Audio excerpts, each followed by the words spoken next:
लेके गया। हम लोग गरीब है इसलिए ऐसा है क्या? सबके लिए सेम न्याय रखो, तो गरीब और न्याय मत रखो। ये हो गए, वो रुका नहीं, इतने जोर से गाड़ी चलाया कि चक्के का धुआं आ गया। 60 hours, 60 hours for the Mumbai police to finally find Mihir Shah, the son of a ruling party leader in the state of Maharashtra. MPs in Maharashtra, that one after the other, whether it is Nagpur, whether it is Pune, and whether it is Mumbai now, that they think that they can drive rashly, that they can drive expensive cars in any way that they want, that they can kill people with their speeding vehicles, and then worst of all, hit and run. The latest... Right outside a pub. Now, Times Now has been able to speak to the pub owner there, and he claims that Mihir did not consume liquor. He also says that he perhaps consumed an energy drink. This Rajendra Singh Bradawat and the father of the person, Rajesh Shah, brought to Worli police station after their medical examination. They've been brought to the police station now. Our colleague... Is this another bid to derail justice? Will the delay in the arrest now weaken the evidence? Do India's rich simply get away easily every time there is a hit and run? 8 July 2024 সকাল তখন প্রায় 5:30টা। স্বামী এবং স্ত্রী দুজন মিলে বাজারে যাচ্ছিলেন মাছ কিনতে, কিন্তু হঠাৎ করে পিছন থেকে একটা ধনী ব্যক্তির ছেলে BMW কার নিয়ে এসে তাদেরকে ধাক্কা মারে। শুধু তাই নয়, নির্মমভাবে হত্যা করে সেই মহিলাকে, টেনে নিয়ে যায় তাদের গাড়িতে করে প্রায় 1.5 কিলোমিটার পর্যন্ত। শুধু তাই নয়, এরপর সেই বডিকে সেই চাকা থেকে বের করা হয়, এবং শুধু বের করাই নয়, তারপরে গাড়ি রিভার্স করবার সময় তার বডির উপর থেকে গাড়িটাকে নিয়ে চলে যাওয়া হয়। এ যেন এখন সচরাচর ঘটেই চলেছে, হিট অ্যান্ড রান কেস। ধনী ব্যক্তির ছেলেরা এক এক করে সাধারণ মানুষকে মারতে চলেছে। সাধারণ মানুষ পথেও অতটা সেফ নয়। কিন্তু সাজা কি হচ্ছে এইসব মানুষদের, যারা এইরকম ধনী ব্যক্তির ছেলেরা, নাকি টাকার জোরে তারা বেঁচে যাচ্ছে? কোথায় যেন আইন নিয়ে একটা প্রশ্ন উঠে যায়। আইন কি তাহলে সাধারণ মানুষের জন্য নয়? কি ঘটেছিল কেসটি, কিভাবে হলো এই ঘটনাটি, সমস্ত কিছু আজকের ভিডিওতে আমরা দেখব। মিহির শাহ, ছবিতে যে ব্যক্তি দেখা যাচ্ছে হলো মিহির শাহ, একজন মহারাষ্ট্রের নেতার ছেলে। তার বাবা হলেন রাজেশ শাহ, একজন মহারাষ্ট্রিয়ান শিবসেনা দলের নেতা, যার সঙ্গে সিএম সিন্ধের একজন খুব ভালো রিলেশন। মিহির শাহ পাব মালিকের হিসাব অনুযায়ী মিহির শাহ রাত প্রায় 11:08 যখন বাজে সে সময় পাবে ঢোকে এবং তার 4 বন্ধুকে নিয়ে, এবং সেখানে বসে তার বন্ধুরা মদ্যপান করে। এবং পাব মালিকের কথা অনুযায়ী যে মিহির শাহ শুধুমাত্র এনার্জি ড্রিঙ্ক নিয়েছিল, কিন্তু প্রশ্ন উঠে যায়, এনার্জি ড্রিঙ্কই কি শুধু নিয়েছিল, নাকি মিথ্যে বলছে, নাকি সিসিটিভিতে এই ঘটনাটি না উঠলে এই ঘটনাটা চেপে চলে যেত। মিহির শাহ যখন ভোর 5:30টায় ওই পথ থেকে যাচ্ছিলেন, সে সময় যে পথ থেকে তারা যাচ্ছিলেন, সেই পথ থেকে কাবেরী নাকোয়া নামক এক ব্যক্তি এবং তার স্বামী দুজনে মিলে ওই পথ থেকে যাচ্ছিলেন স্কুটিতে করে মাছ কিনতে।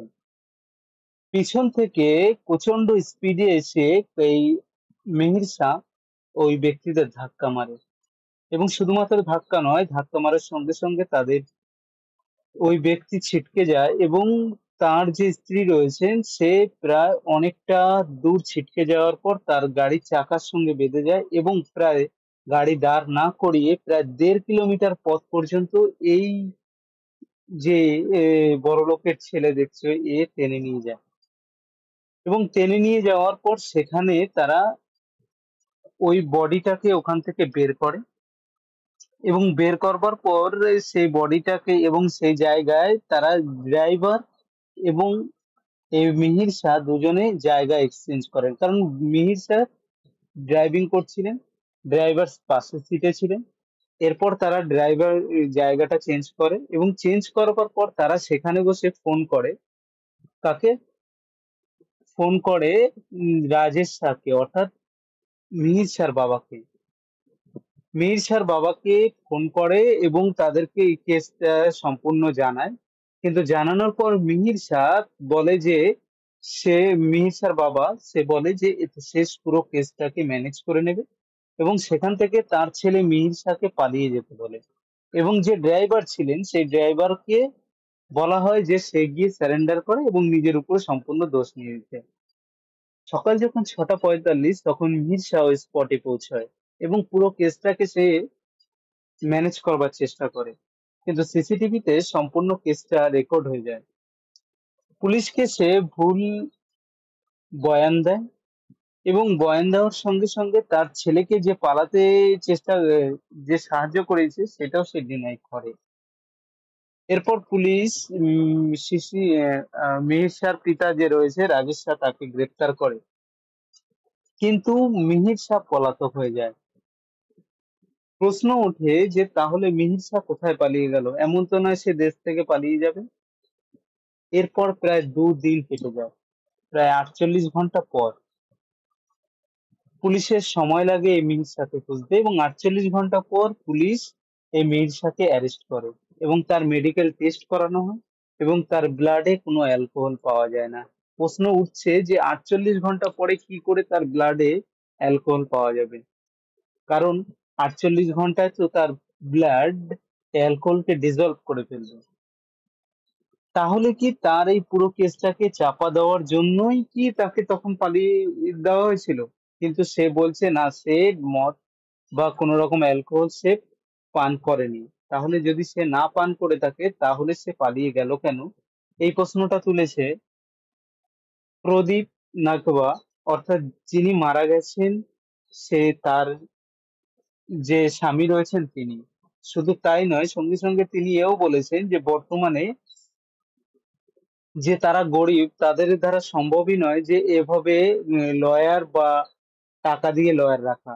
কিন্তু এই রাজেশ শাহর মতন এইসব ব্যক্তিরা তারা তো 20টারও বেশি লয়ার রেখে তাদের ওই যে ছেলে রয়েছে তাকে ছাড়িয়ে নিয়ে চলে যাবে। কিন্তু ছাড়িয়ে নিয়ে চলে গেলেও এই যে কেসটা ঘটলো, এই যে একজন ব্যক্তির মৃত্যু ঘটলো, একজন মহিলা,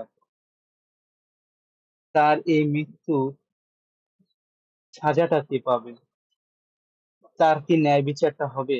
প্রশ্ন কিন্তু এই একটা উঠেই যায়। কারণ সময়ের সঙ্গে সঙ্গে আমরা দেখেছি এইসব কিছু ধনী ব্যক্তিরা তাদের ছেলে বা তাদের মেয়েদেরকে এইভাবে বাঁচিয়ে নিয়ে চলে যায়, তাদের জন্য বড় কোনো কিন্তু সাজা হয় না। আর এই যে কেসটা ঘটেছে, এই কেসটা কিন্তু একটা ছোট্ট ঘটনা নয়, একটা নির্মম হত্যা বলা যেতে পারে। কারণ কোনো একজন মহিলাকে প্রায় 150 মিটার, প্রায় 1.5 কিলোমিটার পথ তাকে টেনে নিয়ে যাওয়া, সেখান থেকে বের করা এবং পুনরায় তার বডির উপরে এই গাড়ি তুলে দেওয়া। দেখো, আমরা এখানে যা কাহিনী আমরা বলছি সমস্ত কিন্তু আমাদের দ্য হিন্দুস্তান টাইমস এর নিউজ অনুযায়ী আমরা তোমাদেরকে কিন্তু বলছি। এখানে কোনো কিছুই আমাদেরকে বানানো না, ঠিক? কিন্তু প্রশ্ন একটা থাকে, তাহলে কি এইসব গরিব মানুষরা কোনোদিন সুবিচার পাবে না? তারা কোথা থেকে লয়ার জোগাড় করবে এইসব ধনী ব্যক্তিদের সঙ্গে লড়ার জন্য? এই যে পার্টির বড় বড় লিডাররা, শুধু তাই নয়, তিনি যে রয়েছেন প্রদীপ নাগবা, তিনি এও বলেছেন যে এই বড় বড় পার্টির লিডাররা তারা শুধুমাত্র ভোট নেওয়ার সময় আসে, কিন্তু বাঁচানোর জন্য তাদের ছেলেরা যতটাই দোষী হোক না কেন তাদের বাঁচানোর জন্য তারা সবসময় দাঁড়িয়ে থাকে, কিন্তু সুবিচার পায় না এইসব সাধারণ মানুষগুলো। সঙ্গে সঙ্গে তিনি এও বলেছেন কি ফডনবিস বা শিন্দে কি তার কাছে আসবে কি হয়েছে সেটা জানার জন্য? অজিত পাওয়ার কি সেখানে আসবে, নাকি তারা শুধুমাত্র এই সত্তা বা এই ভোটের জন্যই মানুষকে দেয় আর এই ছেলেকে বাঁচানোর জন্য তারা চেষ্টা করে যাবে? প্রশ্ন এখানে থেকে যায়। কারণ সময়ের সঙ্গে সঙ্গে আমরা দেখেছি এইসব এদের কোনো রকম সাজা হয় না। এরা ধীরে ধীরে সবাই ছাড়া পেয়ে যায়, কিন্তু হারিয়ে যায় কিছু কিছু সাধারণ মানুষ এবং তাদের ফ্যামিলির মানুষজন। এই ঘটনাটা আপনার সঙ্গে, আমার সঙ্গে, সবার সঙ্গে ঘটতে পারে। সেজন্য সবাইকে রুখে দাঁড়ানো দরকার, সবাইকে এ বিষয়ে বলা দরকার। কারণ এরকম ঘটনা বর্তমানে কিন্তু হয়েই চলেছে। কেউ হারাতে চলেছে তার ভাই বোন, মা বাবা, সবাইকে হারিয়ে ফেলছে। কিন্তু এইসব সাজা পাচ্ছে না এইসব ছেলে মেয়েরা, এদের জন্য একটা কড়া আইনের দরকার। কারণ এই হিট অ্যান্ড রান কেসে যতদিন না পর্যন্ত কোনো কড়া আইন হবে, ততদিন পর্যন্ত এইসব ধনী ব্যক্তির ছেলে মেয়েরা তারা শুধরোবে না, এবং তারা নির্বিচারে হত্যা করে চলবে এক এক করে মানুষকে। আপনার কি মন্তব্য নিচে কমেন্টে কিন্তু অবশ্যই জানাবেন।